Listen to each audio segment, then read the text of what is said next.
Hey y'all, it's Grant. So I'm about to give you a video about how to replace the cords or strings on your soft top for a Mercedes E400.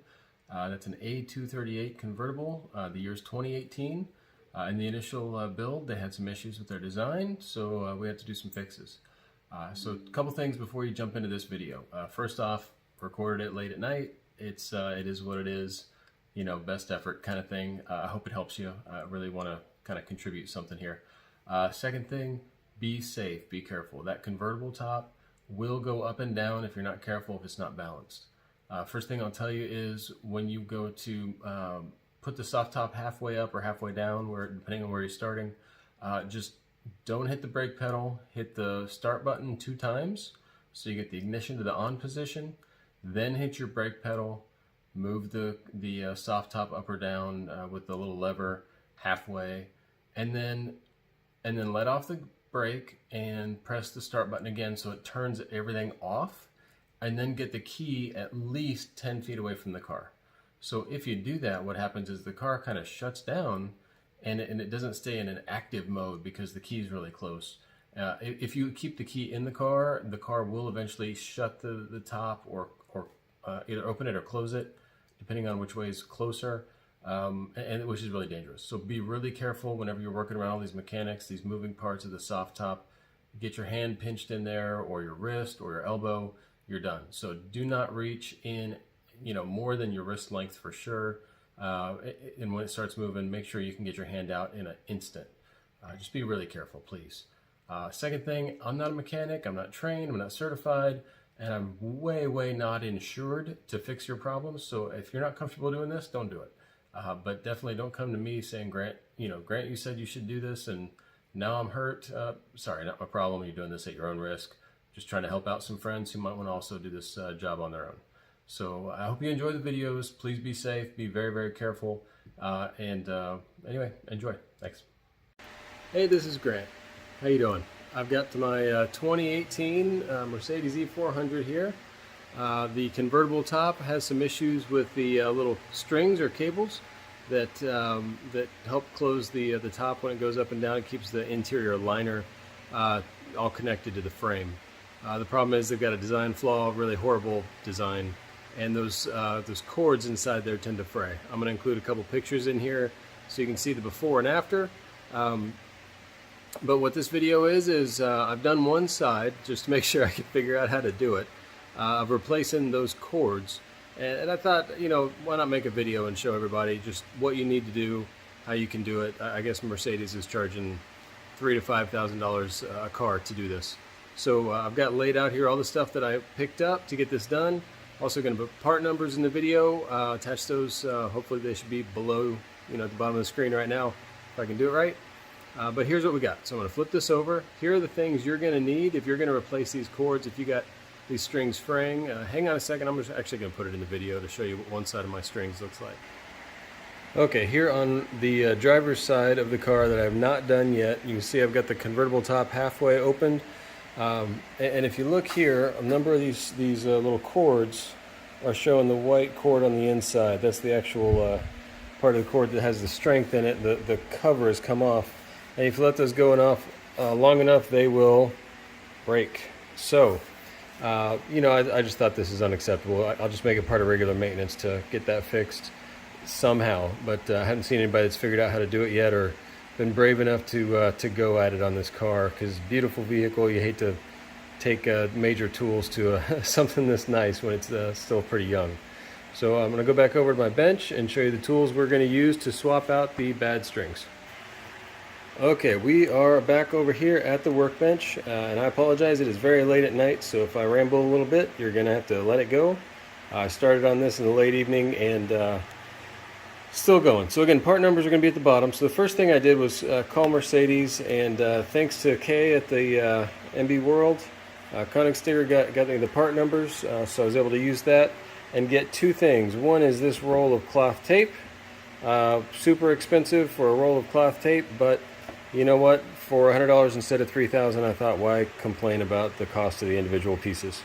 And also, the kit itself came with a bunch of the strings, like everything you would need to rebuild the top on this car.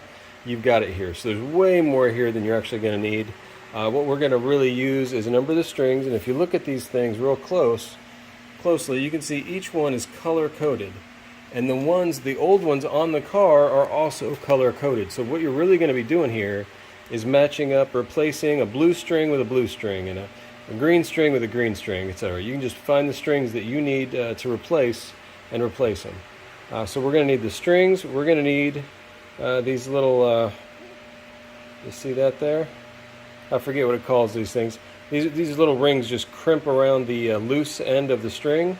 You see one end of each string has a hook already. It's attached to this little eye hook, and then the other end is just open. So these clamp around, these rings clamp around the open end. Then you're also going to need these rivets. You're going to need the long rivets. It comes with a bunch of short ones and a bunch of long ones. You need the longer ones, and the way you tell the difference, they look like little swords, right? So the ones that have the bigger sword handle are the ones you're going to use. It's just two sizes there. So there's plenty of them there. You can practice with one. So that means to put it on, you're going to need a rivet gun or a rivet tool. And then you're going to need, and I got to look and see exactly which size I ended up using. I think there's a size on this thing. It says 4.0 on the tip.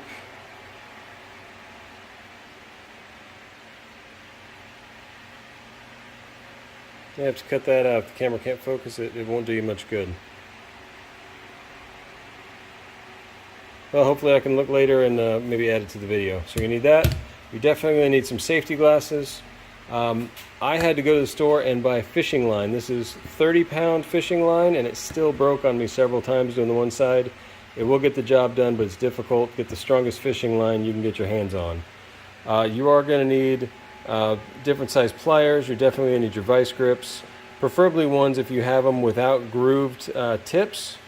See, mine have it has grooves on the tips here. If you can get one that's got flat tips, that's even better. I've got a handy little, it's almost like a screwdriver, but it's really just a pointed tip on this thing. This thing comes in handy more than I ever realized. You're going to need a tiny screwdriver.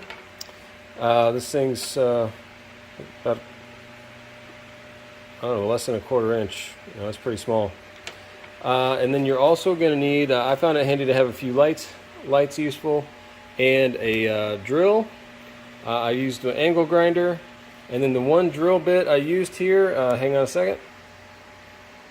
Okay, the one drill bit that I used here is the 1/8 size. So you need your 1/8 size drill bit, and I've already gone through one. Hopefully the second one will last me the rest of the night, because I don't have any more here of that size.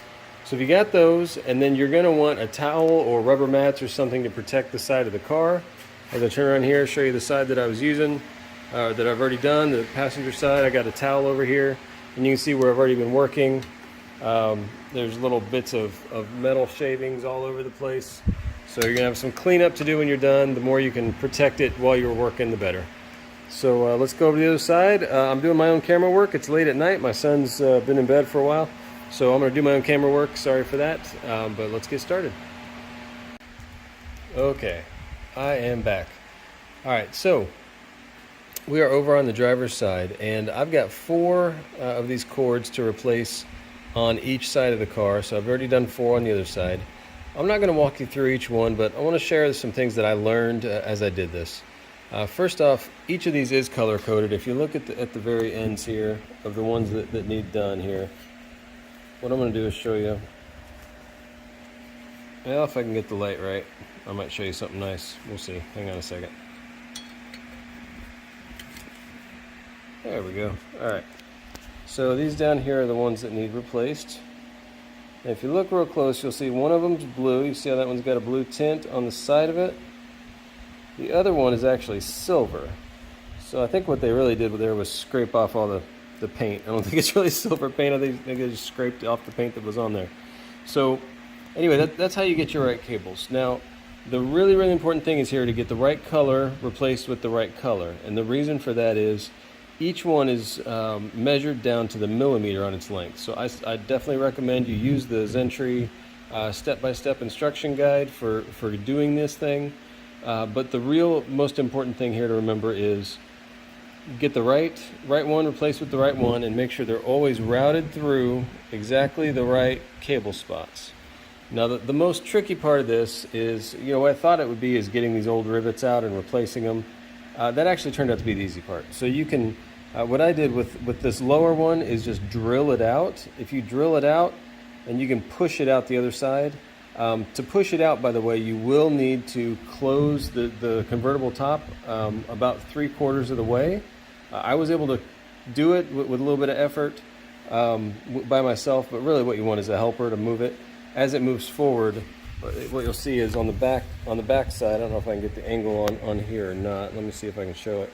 You see the back of that rivet right in between, there you go, right in the middle. Right in the center of the screen, you see that the little silver dome-looking metal piece of that rivet between the black metal pieces.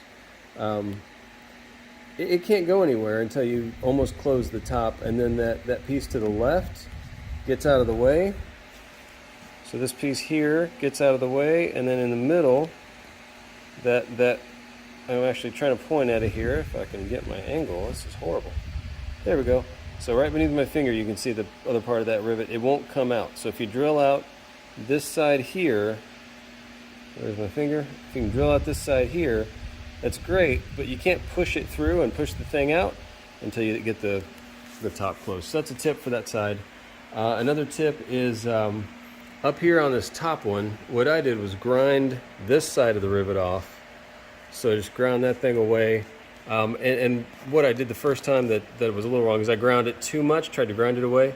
What you really want to do is grind it flat enough that you can get your drill bit on it, and then just drill it out.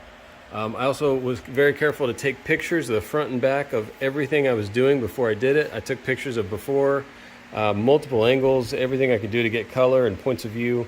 So I knew as I put it back together, when I put the next rivet on, everything was in the exact same way it was before, just with the new cables. The other thing that I learned here that you guys are going to want to do is these where the cords come in and they attach to the top here. They go through these holes here, and that's where you're going to use your fishing line. Really pulling the new one through, like the instructions say, pull the old cable through and use a. I think it says something like it says rig it, basically is what it says, and fish a line through. Don't worry about attaching it to this old one. Just pull the old one out. And the fishing line can just go right through it's a little tunnel underneath the metal here. The fishing line goes right through that. You can fish it through real easy on every single one of these things. The other thing is these metal pieces at the top here, these end stops that have been crimped on, those just push out with a screwdriver. So hopefully I can show you one of those, but they come out really relatively easily. I mean, it's not a big deal. So I thought that was going to be ugly. I was wondering what was going on there. Just push them out with that little tiny screwdriver. And when you go to crimp them, crimp those rings, when you put them back on, you got to crimp with all your might. It took multiple times, and also I found crimping the center down as much as you can, and then do the right side, then the left. You can't do it all at once barehanded. It's just tough. So let's see if I can give you a video of doing one of these, and then you can get the idea. Okay, now before I do this first one, I want to add a disclaimer. I'm not a mechanic, right? I've just been working on cars since I was a kid. Just when I had a car and needed something, I was happy to work on it. Try to do things to the specs of the dealer because of the OEM, because generally they're engineered pretty well, especially Mercedes. I do like their engineering. In most cases, not really proud of what they did with the top here, but try to follow that very much. But I'm not a mechanic. If you're not comfortable figuring some stuff out on your own and doing this kind of thing, don't just do it because Grant said, hey, this is a great idea. At your own risk kind of thing. My car is out of warranty. I'm not voiding the warranty in any way. So I can do what I want with my car. So anyway, do this at your own risk. So step one here, we've got I grabbed the blue one, and what I found is it makes me feel better to trace down the cable that you think is the right one. Like mine already broke, so I know how it's supposed to go here. I can see it, see the path it took, but just follow the cable down the path, run it tip to tip, and make sure you got the right length. Again, these are all sized down to the millimeter, exactly what length they need to be. When you crimp them in, the instruction sheet says, leave 3 millimeters poking out when you put the ring on it and crimp that on. It's got a lot of really good specifics, so Step one, trace the cable down and make sure you definitely have the right one, definitely have the right length. Your colors aren't a little off. If you're a guy like me, sometimes you get colors a little off, so it's good to double check. And also some of these have two colors on them. So there's two of them with blue on them. One of them is just blue and I think blue and yellow, and this one's just plain blue.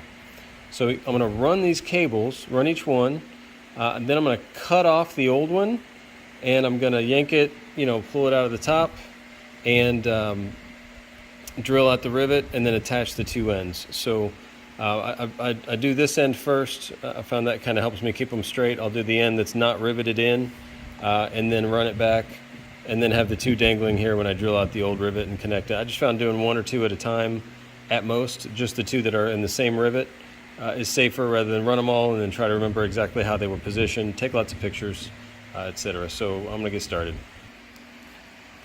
Okay, I just ran the blue cord around. I moved my light a little bit so it's in the way. I apologize. Okay, so it's running through, and I want to remind you, okay, so here it is dangling. You can see it here. I've got it dangling just out of the edge hook there. Give you a little perspective. That's where it's dangling. You do need to run it so that this eye hook here at the end, the eye at the end is dangling, and you run it through just with the raw end of the cable first, because this eye can't go through all the little loops. So there are some little eye hooks and things that end can't go through. You always feed it with the loose end first. And on this one, on the blue one, and as well as on the silver one for this lower pair that I have to do, it's worth noting that back in that pillar right there where they go around the corner there and then they loop back and then they come right down there and boom, that's where it attaches. So right here is the old blue one, right? It attaches there. It's worth noting that on that back pillar there, right back here where my fingers are, there are actually two hooks. There's one you can see and one you can't. So that ring you see it go through, there's actually another one back behind there. You have to reach back with your hands and feel it and make sure that you poke the cords through both of those hooks. So now what I'm going to do is grab my screwdriver and see if I can one-handed show you how this the other end comes out. Okay, let's see if I can do this one-handed on this one. I do not recommend trying this because it's a pain, but basically all I'm doing here is, you see my screwdriver going in, poking the back of this, that will, oops, sorry. You just stick it back in there, back behind it, and poke it back and forth on the two sides, it will come out. So it looks like I can't do it one-handed, but that's all you're going to do is poke that thing from the back side with the screwdriver, and it'll pop right out. I'll show you what it looks like when I get it out. This is a, well, alright, so what I found is this is a multi-step process. The first step is get the cord to where it's poking out the right amount, out the edge of it, and you give it the initial first squeeze real good. And that gets it so that the ring is on there. And then it takes multiple other squeezes. You get your vice grips a little bit tighter each time. And you do a few more. So it gets more and more set there. And that ring just gets flatter and flatter and flatter. Now you look at this here. See how that ring is getting a little flatter? Now you're going to have to squeeze with your entire life force to get this down. They want it down to 3.75 millimeters, give or take a quarter. So in order to measure that, I've got a handy little measuring guy here. Forget what this is called, but it does the job. And it says with the first two squeezes, I got it down to 6.34 millimeters. So again, I've got a lot of work left to do. You're going to find getting it down to 3.75 requires a lot of work and multiple iterations and doing right then left at the very end to get enough strength on it. But anyway, that's that. Hang on while I get there and then I'll come back to you. Alright everybody, we have success. We have it down to 3.81 millimeters thick. So if you can get that, you are in really good shape. And what that's going to allow this thing to do is we're going to be able to pull the string back through. So I'm going to pull it from the other end here. And what it'll do is this will help it to fit nicely up in that little cubby. And that's how it stays put. and so it won't come out. That size crimping and that amount of energy, you can tell it's not going to come out of there, and it'll pull your top up and down. So now what I'm going to do is run the second one, so I'm not going to walk you through that one, and then I'm going to show you drilling out this rivet here. Alright y'all, I have now ran the first two of the 4 that need replaced on this driver's side. As you can see, I've got this one here at the very top, and it had to run through that big long channel right there, which was a pain. And one thing I learned was the closer to the very tip of the cord where you can tie that fishing line, the smaller it's going to be going through. So don't be shy about getting into the very, very edge. They've already sealed off the tip of those cords. They've melted the tips of them so they won't come apart. So there's that one, and then there's this one here. So the top one and the bottom one of these are the blue and the silver, and they wrap around the back. See, the cords are all real nice. Now they're hanging here ready to attach. I've taken pictures so I know exactly how the original 2 were riveted on here. And now what I'm going to do is take that 1/8 inch drill bit, and I'm going to drill right in the center of that rivet. Okay? Hang on. Alright, again, I'm going to try to do this with one-handed. So you see how the drill bit just fits right nicely in that rivet.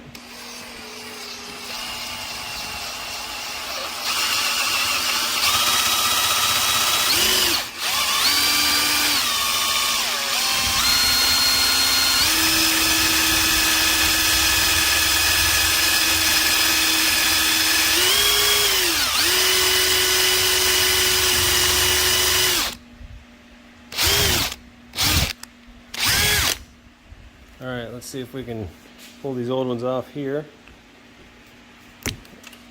Alright, see, I gave that a yank and that just came right off. Now, the problem is, part of the old rivet is still there, but it won't come out. So what I'm going to do is, see how it's, I don't know if you can see it there. Again,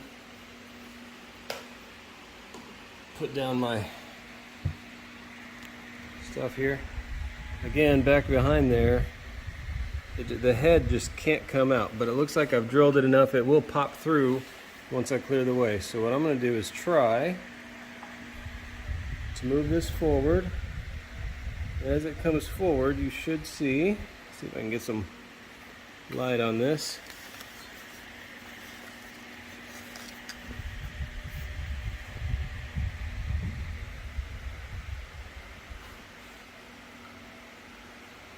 So that rivet comes clear. There it is. It looks like it's clear. So I'm going to just push it out with that little pick screwdriver that I've got there, a little tiny one with the pointy end. There it is. There, it's clear. You can see the head's clear. So let's see what happens when I poke it out. Sorry you can't see this. I've only got 2 hands. Alright, I was able to just now poke it through. Should see that rivet head is gone. So now I'm going to stand it back up. And now I can prepare my rivet. Pop it in there. And we'll see how that goes. Alright y'all, so I'm ready to attach these 2 cords. Now I want to make one other disclaimer here. As you're working around this top, you notice the angle I've got this thing at. I've figured out how to keep it balanced so it won't come down, but you should never, ever, ever stick your hands inside these mechanisms without knowing it's stable, knowing exactly how it's going to act, and never get them in a spot where if it starts to move, you can't pull your hands out real quick. So don't get your down up to your elbow in here. Just don't risk. I mean, you could. It's even in the Zentry work instructions. You really at a lot of risk if you get in there in an awkward position. You could lose a limb even. It's pretty ugly. So just be really careful, guys. So you can see here I've loaded up the rivet with the 2 cables. I made sure and double check the pictures to see which one goes on bottom and top and how they're flipped with the opening in or out. So now what I'm going to do is try to stick it through. I'm going to show you something. So when I stick it in here, yeah, it's great, but it only goes in part way. Why is that? Well, again, I've had to lift the top up so it stands on its own. But that rivet, the new one to go in, needs the same thing the old one coming out needed, which is the top to be almost all the way down. So I'm gonna have to hold that with one arm on my left arm. When this thing pops in, I'll just make sure these cords are exactly where the originals were. And then we'll rivet it in. It's just a few squeezes on here, and then the head snaps off, and you're done. So sorry I can't show that. Don't have a cameraman, but that's really it for this step. And then I'll do the other 2 cords, and we'll talk about the wrap up and clean. All right, y'all. So now I got the 2 additional cables replaced and in place. So 1, 2, 3, 4. That's the bottom 4 all needed replaced there. So I've got them done, but now at the very top, you see the old ones are still dangling there. They've got to get ground off. So I'm going to take this rivet right here, and first I'm going to take my angle grinder right here, and I'm going to get that whittled down to where it's just flat, and then try to drill on it. So I can't show it again. I'm doing my own camera work, so I will not show it while I do the grinding, but I'll show you before I start drilling. We'll see how this goes. On the other side, I tried to grind it all the way down. I ended up scuffing up the paint, so I'm going to have to do a little touch-up paint there. And you know, these are painted surfaces. They're not usually getting hit by water, but I definitely recommend if you end up scraping up something, making scratch marks with your screwdriver or whatever, just put a little touch-up paint on it, seal it. You don't want rust in their soft top. So, all right, let's see how this goes. Hey guys, as I was reviewing this video, it looked like at the end I just failed to go back and show you how it went. So, bottom line is it went really well. As soon as I finished the parts that I showed you there, the top opened and closed just fine. I had to do some cleanup. There are 2 pieces here, which I'll show overlay in the video here. 2 pieces that it says to put on, like stops, I think is what it calls them in the instructions. And I thought it'd be a pain, but here's a picture of where they are. It turns out the little horseshoe piece just kind of clamps over top of the other piece. There's no screws involved, no bolts, nothing.